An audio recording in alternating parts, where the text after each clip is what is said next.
كيفكم؟ يا رب تكونوا بخير وبصحة وبسعادة. الله يسعدكم يا رب. لا تنسون قبل لا نبدأ وش تسوون؟ تذكرون الله وتصلون على الحبيب المصطفى عليه أفضل الصلاة والسلام. الله يرحم موتانا وموتى المسلمين ويشفي كل مريض يا رب العالمين، ويحقق لكل أحد اللي يبيه وينجح كل أحد بحياته. يلا بسرعة، اللي يبي يجيب شيء ياكله، اللي يبي يجيب شيء يشربه، اللي يبي يطبخ، اللي تبي تطبخ، اللي تبي تسوي أي شيء، واللي يبي يسوي أي شيء، أنا معاكم إن شاء الله لين نخلص ثنتين مع بعض. لا تنسون تدعون لإخواتنا وإخواننا بفلسطين وبسوريا وبلبنان وباليمن وبالسودان. أدعو لكل مظلوم، وأدعو لكل سجين مظلوم والكل أسير. أسأل من الله يا رب العالمين أن ينصرهم نصرا يليق بعزته وجلاله. هذا أول شيء. ثاني شيء، أدعو على كل ظالم، وأستمر وأستمر وأستمر على المقاطعة. ويلا بسرعة خلنا نبدأ بالقصة. وش نقول دايم؟ يلا بسرعة نبدأ بقصة اليوم. أنا رباب وجاي أقول لكم قصتي. خلوني أعرفكم عن نفسي شوي. أسمع يا جماعة الخير، أنا من لما جيت لهذه الدنيا أنا في شيء بحياتي جالس يصير خطأ. بمعنى أنا كنت دائم أحس إن أهلي يفضلون أختي علي، يفضلونها بطريقة ما هي طبيعية أبد. لا تقول أنا طيب عادي ممكن تكون أختك الصغيرة لأن أنا الأخت الكبيرة، بس لا التفضيل مرة صار أوفر، يعني لدرجة إن هي إذا تبي الشيء وأنا أبيه ما يشترون مثلا ثنتين لي أنا وأختي، لا يشترونها هي بس. أي شيء بالحياة يجيها هي. وتخيل مجرد رغبة إن هي ما تبي أحد من أهل البيت كلهم يشترون زيها، خلاص أنتي لا تشترين هذا الشيء، تكفاني قلبي، هذه أختك لازم تهتمين فيه. أنا كنت أحسب ذا طبيعي، بس لما شفت كيف الخوات يعاملون خواتهم الصغيرات قلت لا، في شيء قاعد يصير خطأ. وش اللي قاعد يصير أنا ماني فاهمته. لين عرفت الصدمة. وأقول لكم هي من البداية، ترى ما راح أقول لكم الأحداث اللي صارت، أنا أعطيتكم زبدة الحياة اللي أنا عشتها وليش أنا عشت هذا الشيء. دحين راح أقول لكم. بمرة كنت رايحة المطبخ أبي أشرب موية، تفاجأت إن أمي وأبوي وش أقول لكم، بس إن أمي وأبوي ما نعرف كان ينفع أقول لكم هذا الشيء ولا لا. ما أدري ليش فجأة تشبكت وما صرت أبي أقول مع إن هذه قصتي. بس الزبدة أبوي هو أبوي، بس أمي ما هي أمي. أمي تكون خالتي. أي اللي سمعتوه صح، أمي توفت، خالتي تزوجت أبوي. طبعا راح تقولون أفا أنت كيف ما تعرفين السلامات؟ منو فينا أصلا يطالع شهادة الميلاد لما ينولد؟ ما في أحد يطالع شهادة الميلاد وخلاص. هذه منو؟ هذه أمي، ومن زمان هي تعاملني على أساس إن أنا بنتها ومدري كيف. بس في شيء خطأ. عشان كذا بس خذوا لكم الصدمة الأكبر، أنا الوحيدة البنت أمي يعني هذه تكون خالتي، الباقيين أختي وأخوي أولادها هي من جد. عشان كذا كانت تعاملهم بطريقة مرة مختلفة. أنا لما سمعت وقفت مكاني، تصنمت، ما عرفت وين أروح. طيب أدخل أبوي وخالتي أواجههم أقول لهم أنا عرفت هذا الشيء وليش دسين عني، ولا أسكت وأنطم؟ ما عرفت وش أسوي. قلت يا بنت روحي غرفتك فكري وشوفي وش راح تسوي. رحت غرفتي وخلاص بصيح بطريقة ما طبيعية أبد. كل سنين عمري أقول لكم اكتشفت وأنا أصلا بالثانوي، أنا عمري 16 مدري 17، هذه السنوات كلها يضحكون علي ويتمسخرون علي ويتهزون فيني. أنت دحين تعامليني بذي الطريقة الشينة لأن أنا مو بنتك، بس أنت مو غريبة، أنت خالتي، المفروض تعامليني بطريقة زينة، مو بهذه الطريقة. ما أقول لكم إن هي مثلا تضربني وتعنفني، بس يا جماعة الخير والله العظيم في أشياء تكون أكثر من الضرب وتكون أكثر من التعنيف. لما تحسون إن الدلع والدلال والمدح والاهتمام كله لشخص وأنت تركضون هذا الاهتمام والمدح. يا إني كنت أذاكر واجد بسبة إن أمي بس طالعة فيني يوم. ترى أنا كمان إنسانة ما شاء الله تبارك الله، أذاكر، أحاول أغسل الصحون، أرتب البيت، أجيب الأغراض من برا لما أبوي مثلا يكون مرة مشغول ما يقدر إنه هو يجيبها، إني أنطر. بس أمي تقول لي إيه مشكورة يا قلبي. ما تقول يعني مثلا لما أبوي يجي ما تقول لي مثلا إن رباب الله يسعدها تعبت معاي، إني تدرون شيء ما تقول له بس أشوف بعيونه نظرة من جد الحب ورسالة لكل أحد. تكفون لا تشحثون الحب والاهتمام ما ينشحث. كم مرة صرت أقول هذا الشيء وأوجه هذه الرسالة لأكبر عدد ممكن يسمع هذه القصة. لا تشحثون الحب، الاهتمام، الرعاية، هذه الأشياء إذا ما جاتك خلص ما لكم بالطويلة. جلست يومين 3 طبعا، تعبت مرة، رحت المستشفى، نومت بالمستشفى. وش اللي صاير؟ صدمة عصبية مدري وشو. طبعا أبوي راح يجن، وش اللي صاير؟ البنت كانت بخير، تو العصر كانت بخير. وش أمي أنت وش سويتي في البنت؟ قالت البنت أنا جالسة معاك طول اليوم، وش سويت أصلا بذي البنت؟ طالع فيه لأبوي كان يدري شوية هي ما تعاملني زي البقية، مو إن معاملتها شينة. أنتوا فهمتوا وش أقصد. بعد 3-4 أيام الحمد لله قدرت إني أقوم على حالي ورحت البيت.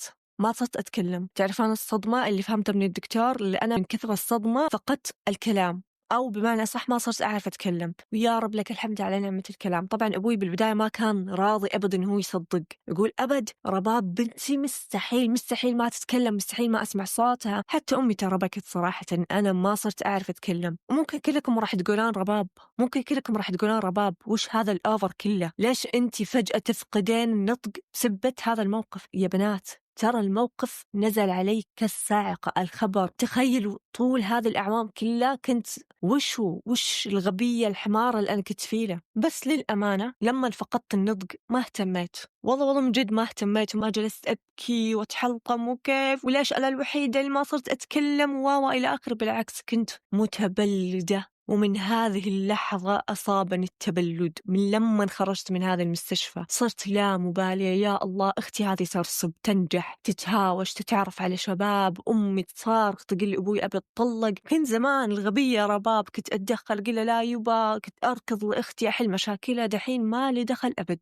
حتى كلهم تخيل أختي كانت تجي تقول لي أسمعي ترى أنا طايحة بمشكلة ومدري وشو. كنت أتكلم طبعا لأني تعلمت لغة الإشارة، والبيت كله تعلم لأن لازم يتواصلون معي. مو كل شوي راح أكتب بالورقة مثلا أو بالجوال، أحيانا كنت أكتب بالجوال بس كثير كنت أطفش. كنت أتكلم معاه بلغة الإشارة، كنت أقول له أنا ماني فاضية، هذا مشكلتك، أنت ليش سويتي هذا الخطأ؟ وكانت تتفاجأ من هذه المعاملة. تحملتني أختي شهر شهرين ثلاث، لما شافتني مرة لا مبالية قالت لا يا قلبي تعال. وصارت وش تسوي فيني؟ تخيلوا تسوي أشياء بالمطبخ وتقول أنا اللي سويتها في البيت كله، مو بس بالمطبخ، يعني مثلا بغرفة أبوي، مثلا بالصالة، بغرفة أخوي. لما شافتني بعد ماني مبالية وعادي أي شيء تسويه، تجرأت ودخلت مكتب أبوي وسرقت منه أوراق وحطتها بغرفتي، وهي ما تكلمت، يعني ما قالت أنا شفت رباب تسوي هذا الشيء، بس جلست تقول أبوي خلاص فتش يبا، ممكن يكون في أحد يسرق، ممكن في أحد من جد يكون يتلقف على المكتب ويطالع بالأوراق اللي أنت قلت ممنوع أن أحد يطالع فيه له، ممنوع أحد يطالع على هذه الأوراق، فتش أكيد راح تحصلها موجودة بالبيت. وبالفعل أبوي سمع كلامها وجلس يدور بكل غرفة،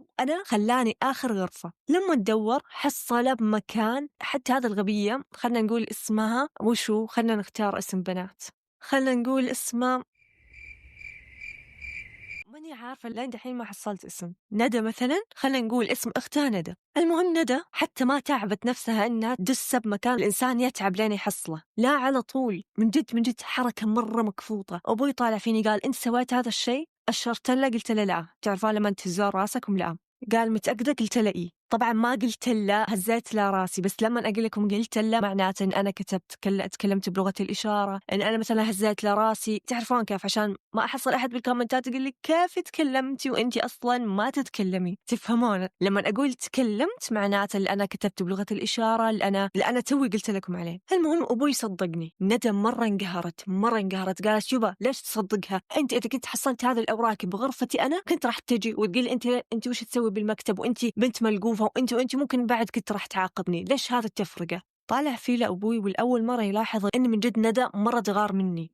قال له ندى من متى أنا أفرق بين بناتي أصلا؟ قالت لا مرة من زمان أنت تفرق بيننا، الحمد لله الأمي موجودة أصلا، أمي تشهد إن أنت دام تفرق بيننا، صح يما ولا لا؟ طبعا زوجة أبوي ما عرفت وش تقول، إنه إي صح، بس إنه يعني أبوكم ترى يحبكم كلكم. أبوي طالع فيه قال له صح؟ وش اللي صح؟ وش ذا اللي صح؟ أنا من متى فرقت بين بناتي أو بين عيالي كلهم؟ حتى الولد ما أفرق بالمعاملة بينهم. أنت من جد تتكلمين بهذا السوالف مع البنت، تزرعين هذه الأفكار المتخلفة عشان تفرقين بين بناتي؟ طالعت فيه ما عرفت وش تقول، توهقت قالت لا أنا ما أقصد هذا الشيء، ترى والله أنت فهمت خطأ، ترى البنت بس تجي تتشكى وتقول لي يما أنا ليش أبوي ما يعاملني بذي الطريقة، ترى ليش أبوي ما يحبني. طالع بندى وقال له يا قلبي منو قال أنا ما أحبك؟ ترى والله العظيم إن أنا أحبك، ما تفرقين شيء عن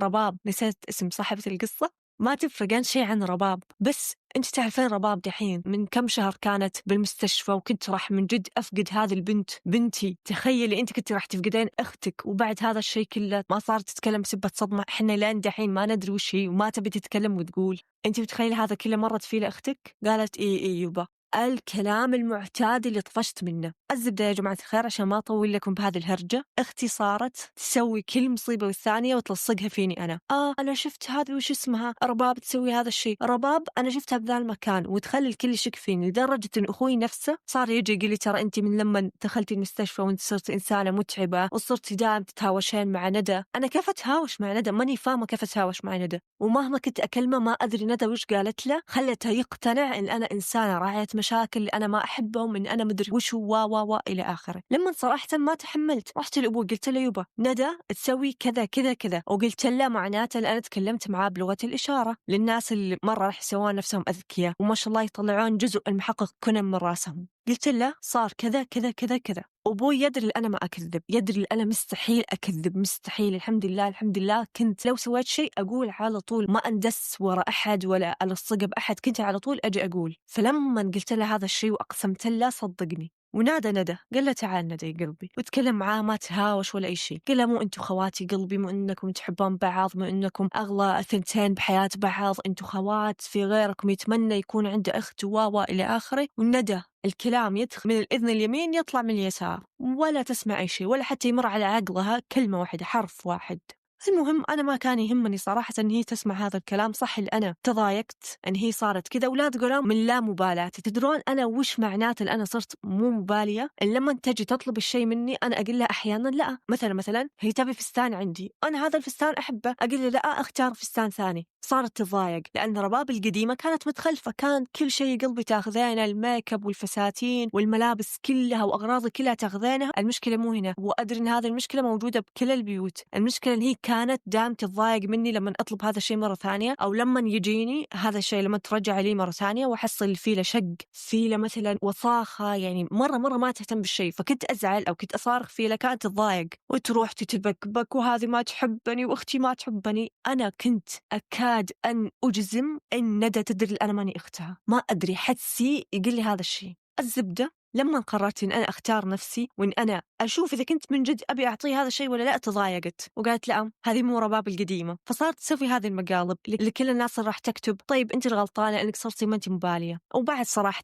أي مشاكل ما صرت أهتم، صرت أفكر 100,000 مرة أدخل بهذه المشكلة ولا لا، أكون طرف بهذه المشكلة ولا لا. ما لكم بالطويلة اللي صار لندى بطريقة أو بأخرى قدرت إن هي تأثر على زوجة أبوي، وصارت تعاملني هي بعد بطريقة ما أقدر أقول إن هي شينة، بس إنها مو حلوة مرة. ما أدري يعني صراحة أنا كنت أسمع، أنا بس فقدت النطق، بس السمع كنت أسمع. فكنت أسمع وهي جالسة تتلامس وتتهامس هي وندى على أساس إن أنا ماني سامعتها، وإن يا الله رباب صارت ما تنطاق، صارت شينة إلى آخره. وصارت تتكلم مع جيراننا ومع أقاربنا كلهم إن أنا رباب صرت إنسانة لا أعاشر، صرت إنسانة شينة، صرت إنسانة بخيلة، صرت إنسانة قليلة أدب. طبعا الخبر انتشر كالنار بالهشيم، لدرجة إن أنا مفروض كنت راح أتزوج ولد عمي. فولد عمي أمه مرة صديقة زوجة أبوي، مرة تثق بكلامها. لما سمعتها وعرفت إن أنا من جد صرت تقريبا داشرة، راحت لزوجها أخو أبوي قالت له أسمع ترى البنت صارت داشرة، طبيعي ما أحب البنت الداشرة إلا ما رحم الله طبعا، إلا الناس المريضة.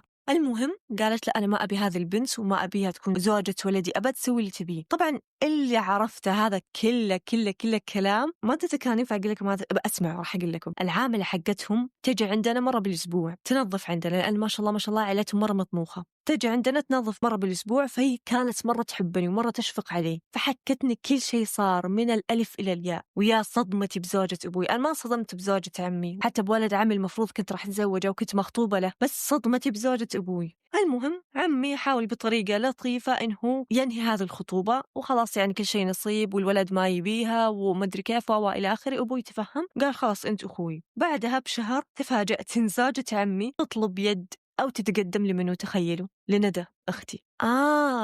طيب فهموني هذه السالفة عاد، قولوا هذه السالفة من البداية وأنا كنت أمثل معاكم. طبعا أبوي لما درى هذا الشيء من أمي جن، ذولا من جدهم يستهبلوا. أنا قلت طيب لما أخوي جاء وقال إنه ما يبي رباب، قلت بالطقاق في مليون غيره، في مليون غير عن ولده يتمنى إنه يشوف رباب بس مو إنه يتزوجه، لكن هو يجي ويبي ندى، يبي يسوي خلاف بين الأختين أكثر منه موجود خلاف. علميهم اللي أنا رافض. أبوي جلس صامل على رفضه. عمي احترم هذا الشيء وقال اسمعي، قال زوجة أبوي، قال لزوجة عمي وش زوجة أبوي وش دخل، قال لزوجة عمي اسمعي أنا ما أبي أي مشاكل بيني وبين أخوي، طلعي هذا الشيء من راسك. زوجة عمي بما أنها مرة صديقة زوجة أبوي تكلمت معاها وعلمتها السالفة كلها. منو بعد اللي سمع، أو بمعنى صح منو اللي قالت لزوجة أبوي اللي صار؟ ندى. قالت له صار كيت كيت كيت كيت.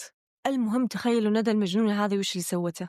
جلست تنطر أبوي لين جاه. لما يدابه توه فتح الباب، توه المفتاح ما طلع، حتى ما طلع حطه بجيبه، لسات موجود بالباب. قالت له أنت ليش تكرهني بذي الطريقة؟ حرام عليك، تراني أنا بعد بنتك، تراني أنا بعد بنتك، ترى المفروض تحبني زي ما تحب رباب. ليش رافض أن أتزوج ولد عمي؟ ولد عمي غني، ولد عمي أحسن من مستوانا 100,000 مرة. ليش دائم تكرهني؟ ليش دائم تفضل رباب علي وتقدم له كل شيء أحسن؟ وا إلى آخر. انفجرت البنت.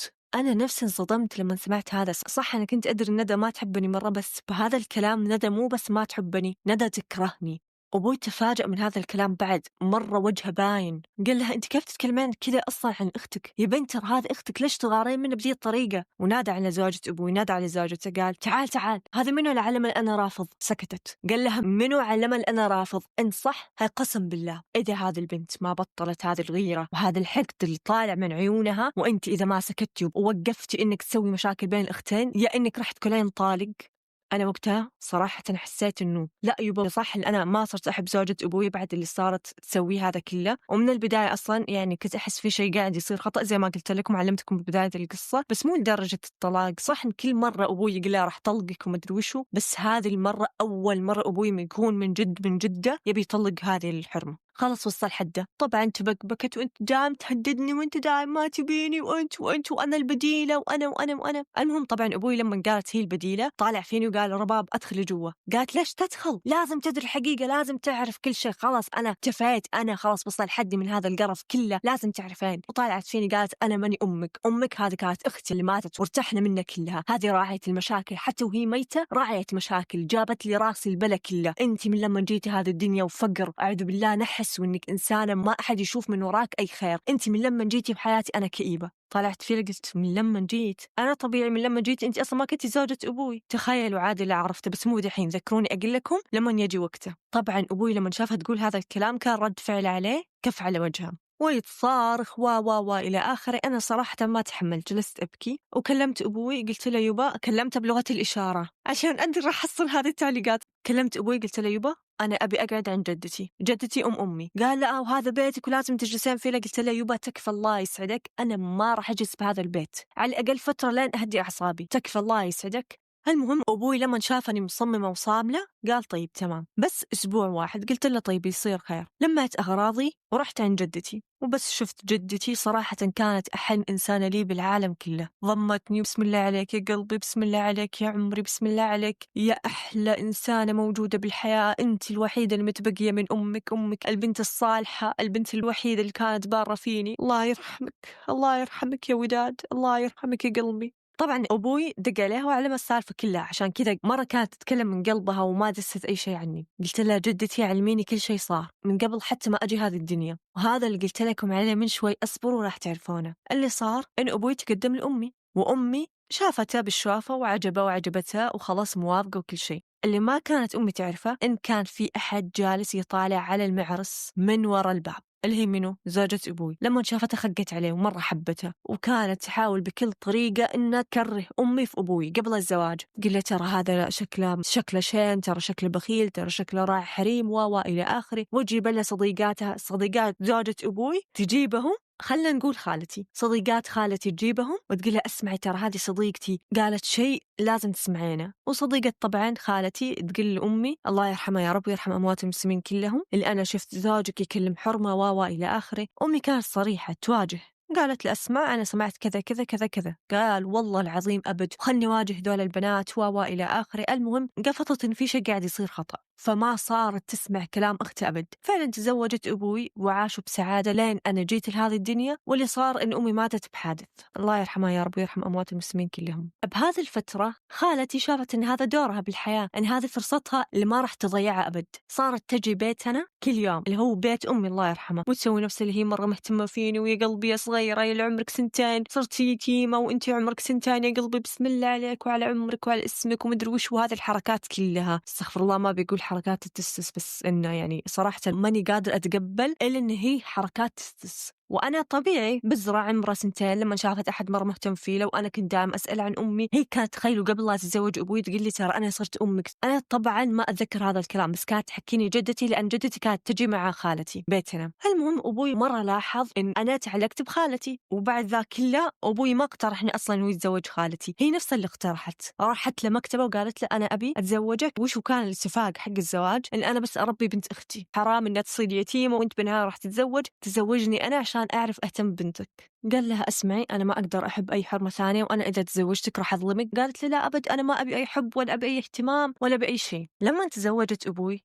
اللي عرفته من جدتي، لأن جدتي كان عندها عاملة وأعطتها لخالتي ووصتها، قالت له لو في شيء قاعد يصير علميني، لأنها كانت شاكة أصلا بخالتي. عرفت من العاملة، جدتي عرفت من عاملة إن من أول يوم خالتي البجيحة، من أول يوم أنا اللي حق لازم تعطيني حقوقي، وترى أنا زوجتك، ترى أختي ماتت وأنت لازم تعيش حياتك ولازم تقتنع أن أنا زوجتك. وش ذي البجيحة؟ أنا اللي أعرفه أن الرجال هو يقول هذا الكلام، مو الحرمة. استحي حرمة، استغفر الله العظيم. المهم والله العظيم أنا استحيت، أنا مو لايت استحيت وأنا أقول هذا الشيء. المهم أبوي طبعا لما جلست تلح عليه مرة ومرتين وثلاث وأربع وأسبوع وشهر، قال يعني خلص هذا حقها شرعا وقانونا ولازم تاخذه. وبالفعل حملت بأخوي وحملت بأختي إلى آخره. مستحيل جدتي، مستحيل خالتي تكون بهذا المكر وهذا الخبث كله. قالت لي إيه؟ قلت لها طيب جدة. طبعا قلت لها بلغة الإشارة، كم مرة قلتها؟ قلت لها جدة. ولغة، نسيت أقول لك شيء، جدتي ما تفهم لغة الإشارة، جات عاملة معانا من البيت عشان تفهمها أنا وش أقول، تفهم جدتي. المهم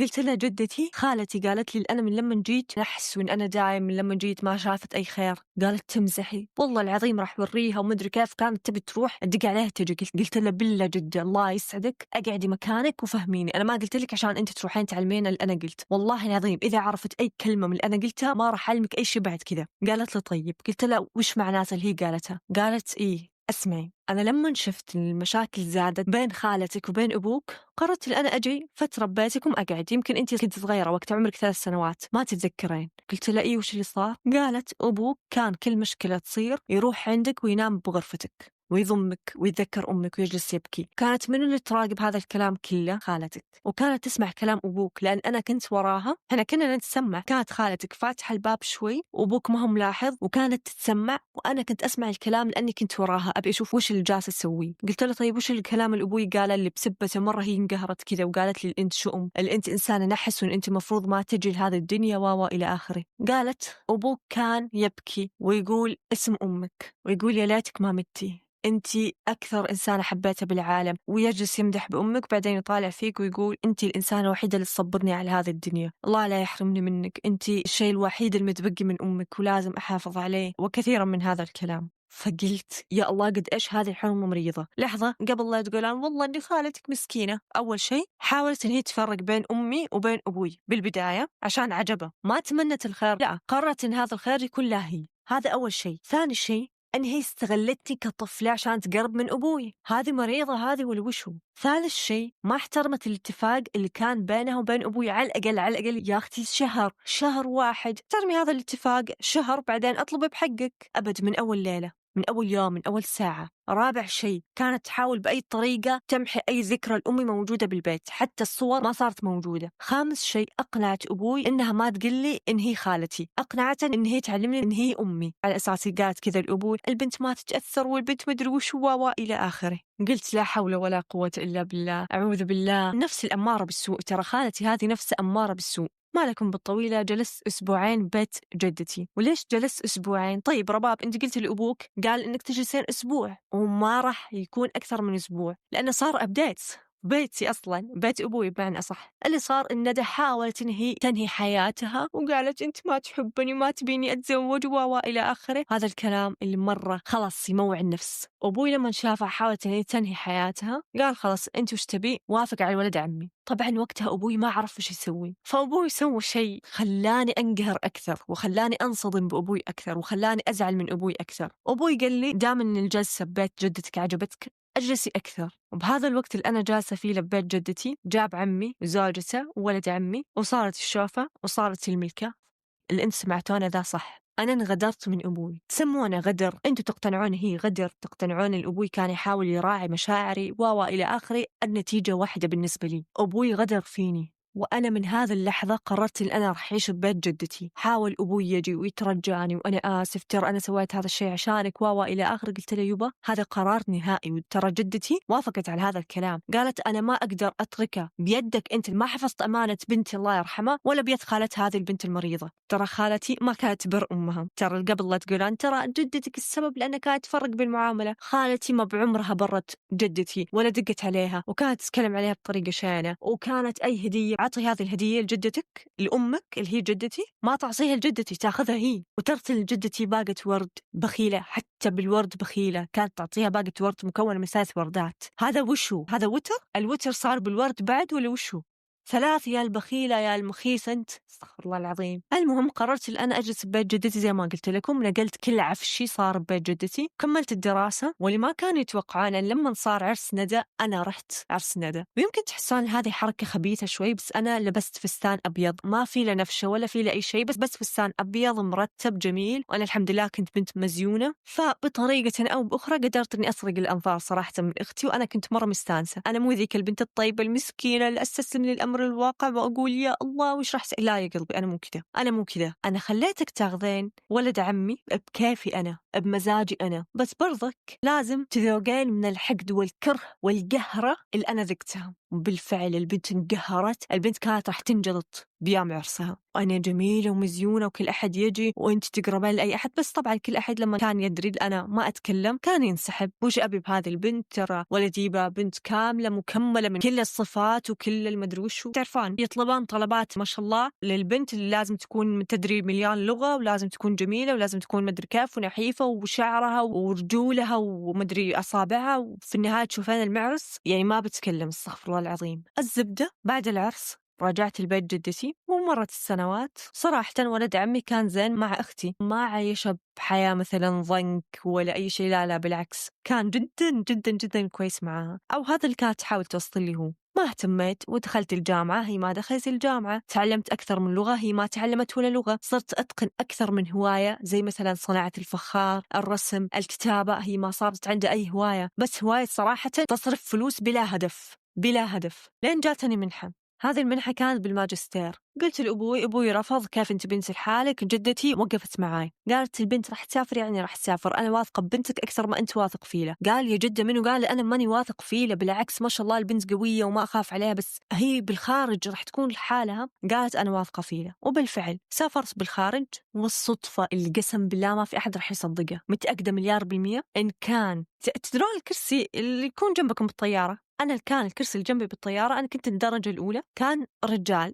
وجلسنا نسولف مع بعض عشان هو كان يزور هذه البلد اللي أنا سافرت له أكثر من مرة، فكنت آخذ من خبرته. طيب تنصحني وين أروح وين أجي إلى آخره. تفاجأت إنه هو يسكن قدامي. تخيلوا، ترى أنا كان أبوي متكفل بسكني، فخلاني أسكن بشقة يا الله ما شاء الله تبارك الرحمن، مرة فخمة. فكان قدامي هذا الرجال. طبعا حنا ثنتين تفاجأنا، وانت وش تسوي وانت وش أخبارك، تعرفون هذه السوالف كلها. المهم بدأنا نتكلم كل يوم، وصرت ما أدري ليش لما أسوي أكل أسوي له معاي، عشان أدري هو دائم يطلب من برا، والأكل مو من مطاعم صراحة ما نضمنه ولا أحد عاقل يضمنه أصلا ويتأكد من نظافته مهما كان نظيف. المهم صرت أودي له أكل، وصار هو ينطرني، نروح مع بعض بالسيارة نرجع. كملنا شهر شهرين 3، وأنا ما حبيت هذه السالفة، حسيت في شيء قاعد يصير خطأ. قلت له أسمع، أنا ما أحب هذه السوالف، أنا منحتي سنة وراح أخلص الماجستير ب1 أنت وش ناوي تسوي بهذه السنة؟ قال لي وشو؟ قلت له وش ناوي تسوي بهذه السنة؟ قال ما أدري. قلت له طيب أسمع، أنا إنسانة صريحة، ما أحب إن أبوي ينصدم فيني وما أكون قد هذه الثقة اللي أبوي أعطاني هي. قال لي طيب وش تبي؟ قلت له كلم أبوي. قال طيب صح الآن قهرت إن أنت ناطر أنا أقول لك هذا الشيء، بس المفاجأة اللي أنا ما كنت عارفته إنه هو كان ناطر إنه هو يتقدم لي. تعرف هذه البروبوزنج حق الأجانب ذا لما يركعون وكذا، صراحة مرة تفاجأت. تخيلوا كان وش هو ينطر، عشان كذا ما تقدم لي أبد. كان ينطر لأنه حجز تذكرة لأختي والأخوي والأمي، طبعا هو ما يدري إن هي زوجة أبوي، والأمي والجدتي، الزبدة للعائلة كلها، وجابهم عشان يتقدم لي قدامهم. تخيلوا بروبوزنج قدام العيلة كلها. طبعا كان يتكلم مع أبوي قبل كذا بس هو ما علمني، كان متفق مع أبوي، يعني كان أصلا مستأذن من أبوي قبل لا يسوي هذا البروبوزنج. أنا مرة تفاجأت. وتخيلوا ورود بلالين، مطعم كله محجوز، مطعم 5 نجوم، أقول لكم شيء ما كنت متخيلته أبد. طبعا منو اللي كانت مرة حاقدة خلص الحقد كله، الحقد راح يموتها قبل لا يموتني أنا. والحمد لله كنت محصنة نفسي وكنت قاعدة الأذكار هذه العيون كانت راح تقسمني نصين، أحس من جد زي توم اند جيري، زي المنشار أنقذ راح تصير نص باليسار ونص باليمين. المهم تقدم لي وأنا كنت مرة مستانسة، ولما تقدم لي كان في إجازة، فنزلنا بلدنا أصلا طبعا ما أقدر أقول، بس إنها دولة تقدم لي وخلاص تمت الملكة وتمت الخطوبة وكل شيء وسافرنا.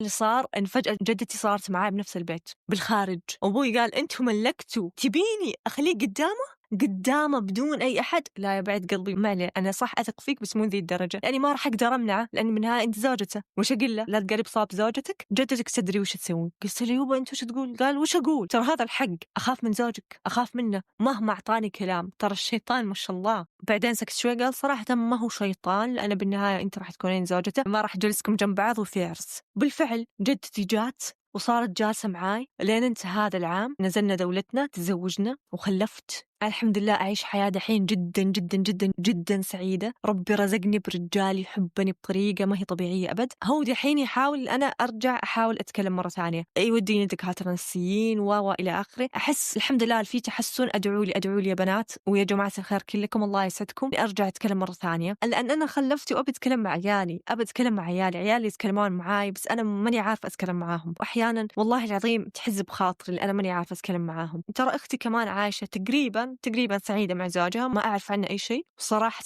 ما بعرف عنه شيء. وبس يا حبايبي هذا قصتي، وأتمنى من جد تكون عجبتكم الاستفادة من القصة. عسى أن تكرهوا شيئا وهو خير لكم حرفيا، لأن إذا كانت يمكن تزوجت ولد عمها ما كانت راح تكون سعيدة. نسيت أقول لكم شيء، أنا كيف نسيته؟ اسمعوا اللي عرفت من القصة، بس يعني أنت ليش ما كتبتيها مع القصة كذا مطرفتها مرة بالأخير؟ المهم اللي عرفته إن زوجها، خلني أرجع على أساس إني رباب يا بنات، أنا نسيت أقول لكم شيء، أن أنا زوجي الحمد لله تخيلوا أغنى من ولد عمي أصلا. يعني أنا ولد عمي حاول أكثر من مرة إني نسوي شراكة مع زوجي، أحيانا تنجح أحيانا تفشل، فيا رب لك الحمد، هذا عوض ما كنت أتخيل أبد. ويا بنات ويا جماعة الخير كلكم، دايم دايم دايم أدعي بقيام الليل يا رب زوجي لا يشوف ولا أحد يدخل قلبه غيري أنا. يا جماعة والله أدعو، ولا يفكر بأي حرمة ثانية غيري أنا، لأن صراحة أنا ماني مستعدة إني أفقد هذا الدلع وهذا الدلال كله، ماني مستعدة. أدعي دايم وأتصدق كثير بهذه النية. بس يا حبايبي والله العظيم انطروا، واهم شيء طوروا نفسكم. ترى العامل المشترك بيني وبين زوجي من البدايه كان ان انا انسانه قرات كثير، تثقفت كثير، كان عندي مواهب كثير وهوايات كثير، تعلمت اكثر من لغه، فكان هذا الشيء المشترك بيني وبينه من البدايه. بعدين حبينا بعض. طوروا نفسكم وعلموا نفسكم، لا توقفوا نفسكم عند خط او عند درج وتقول خلاص ماني مكمله باقي الدرج. ليش؟ هذا درج النجاح او سلم النجاح. طيب حبيباتي، اتمنى من جد تكون قصتي عجبتكم